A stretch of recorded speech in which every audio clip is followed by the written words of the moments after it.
and I was in an argument with some people this fall. Paul Christ from Wisconsin, is he worth his salary? And I always say that you get a Power 5 coach, and we're talking the upper echelon of each conference, not the upper echelon of the whole country, but we're just talking like USC, right? Wisconsin, Michigan, the top ends, Clemson, Miami, Florida State. If the coach is making $3, $5, $7 million a year, they have to have a quarterback drafted. Absolutely, 100%. You know what I mean? 100%. And it doesn't have to be a first-round pick.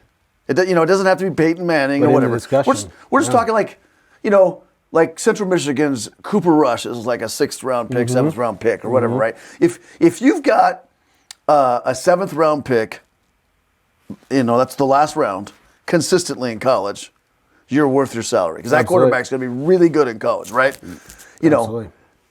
Randy Hedberg and North Dakota State, unbelievable what he's done, have created 2 first-round picks in the same decade. Yep. And you get and even you don't even slight like Easton Stick. I mean, is he still in the NFL with Chargers? I don't know, but he's there. He was there. I think he is. Yeah, he is. Yeah. I mean, when you're looking at what Brock Jensen played, I think a little while in the CFL too. But just to get to that elite level, like it's unbelievable. They're producing, and at a level of a high Power 5. For sure. From a FCS school. Yep. And I'm talking at the quarterback level. If you take the staff at NDSU and you put them at Wisconsin, they're in the Big Ten championship game every single year because they would have an NFL quarterback on their team. I mean, is that honestly, to tell you the truth? I mean, it's got to be, like you said, it's got to be, a lot of it has to do with Randy Hedberg. I mean, he makes the phone call. I think he's absolutely enjoys the fact that what his role is. He's like, I'm a quarterback guy. I'm going to work. I'm going to develop these guys. They're going to be elite.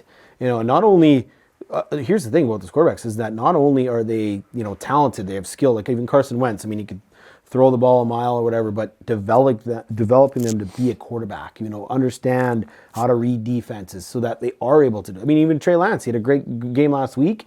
Kyle Shannon talked about before Garoppolo went down and said Trey had probably the best, most consistent 4 weeks of practice we've ever seen, and all of a sudden it translates.